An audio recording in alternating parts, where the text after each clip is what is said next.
Good morning, Professor Garlic. How wonderful it is to see you again, Lenora dear. Oh, here. You'll need these for today's class. A little treat for your auntie.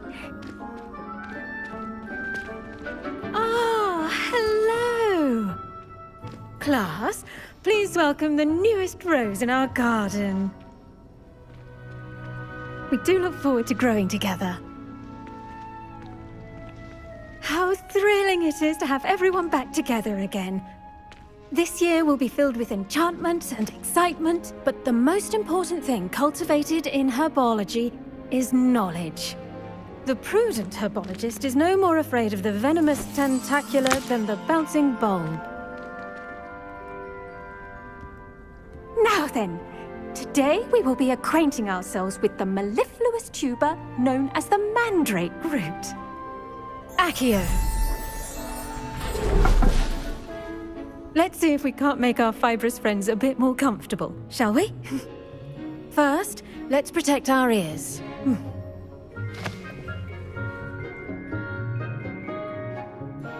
Now, everyone, grip their mandrake by the tendrils and give it a firm tug.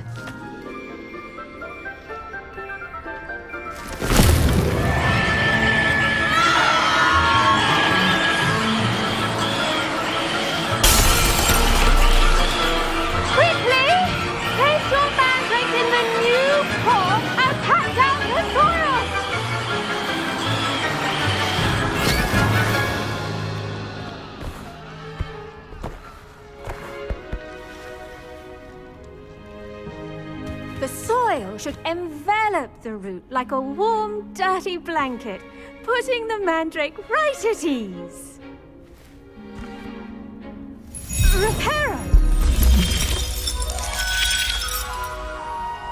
I'm very sorry about that. Yours was a bit mature, I'm afraid. All right then, off you go. Splendid work, everyone!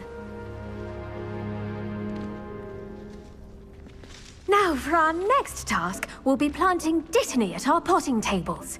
You can all get started. I need to have a brief word with our... I wonder if hippogriffs like knotgrass.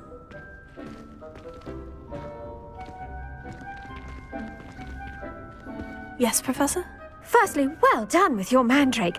They can be rather difficult to get a grasp of.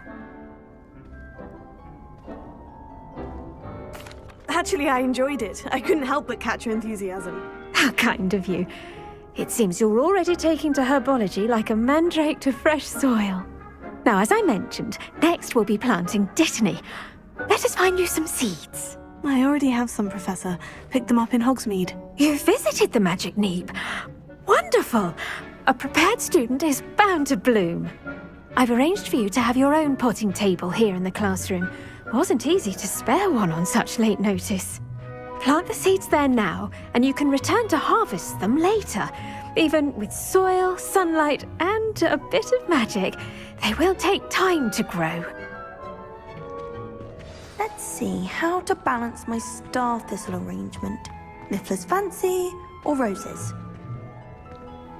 I do wonder about Professor Fig. He's hardly ever in his classroom. Most strange.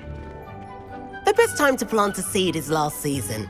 The second best time is now. Dittany's restorative properties make it a vital ingredient in the Wiggenweld potion, as you all should know from Professor Sharp's class.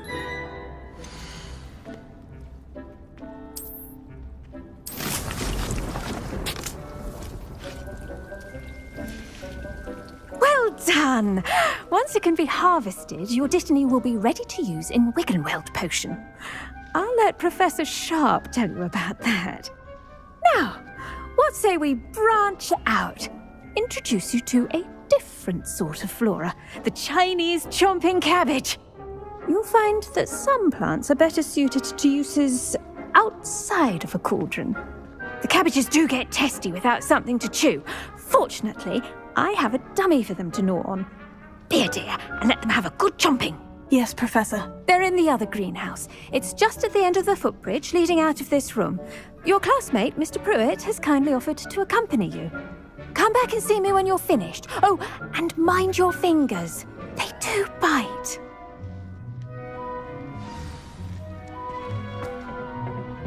Hello. Saw you on your way to Hogsmeade the other day. Nice to meet you. I'm Leander. I'll be showing you the Chinese chomping cabbages. Up these stairs will take us there, but your lead.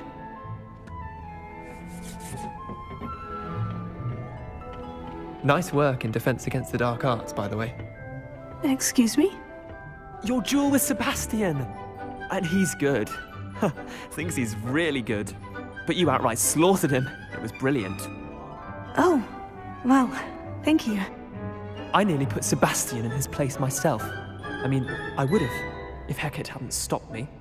Didn't she stop that dragon skull from crushing you? Typical Slytherin trick, dropping a dragon skull on someone during a fight. We Gryffindors fight with honor. No offense. Sorry.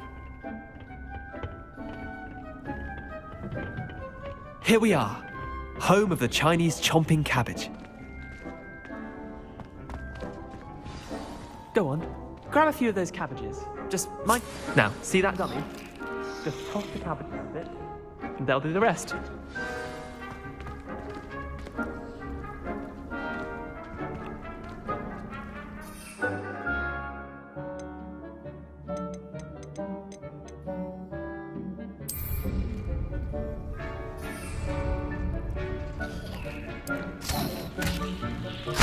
Look at that!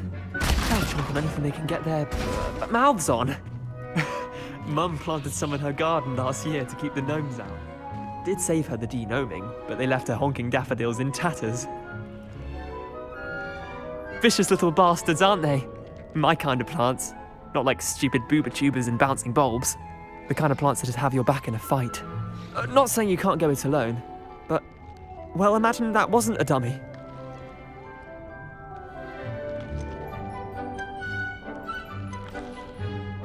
Just because those cabbages will chomp on a dummy doesn't mean they do the same on, say, a goblin. It's chaos out there.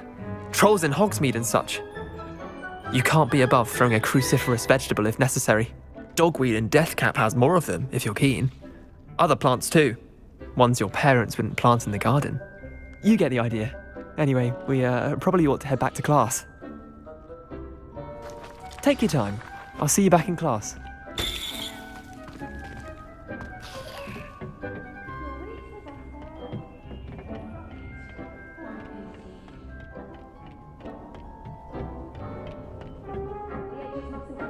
Revelio.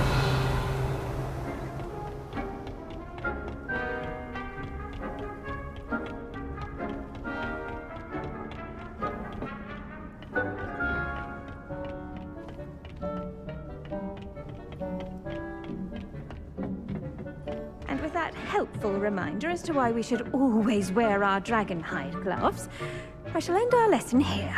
Terribly sorry, Mr. Clopton. I should think Professor Garlick would be more careful with her mandrakes. I tended to the Chinese chomping cabbages, Professor. Remarkable plants, aren't they? I hope they weren't too much trouble. Oh, don't see any bite marks or missing digits. And good, as you do seem to be quite green-fingered. Oh, I'm eager to see your skill in the soil continue to blossom.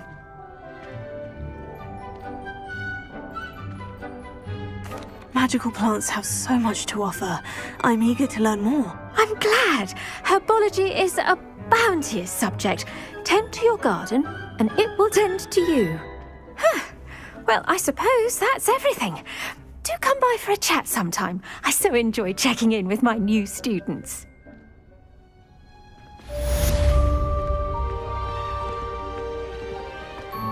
But those mandrakes are really relishing their new pots.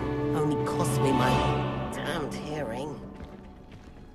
To make anything grow, we must first understand it. That goes for plants as well as friendships.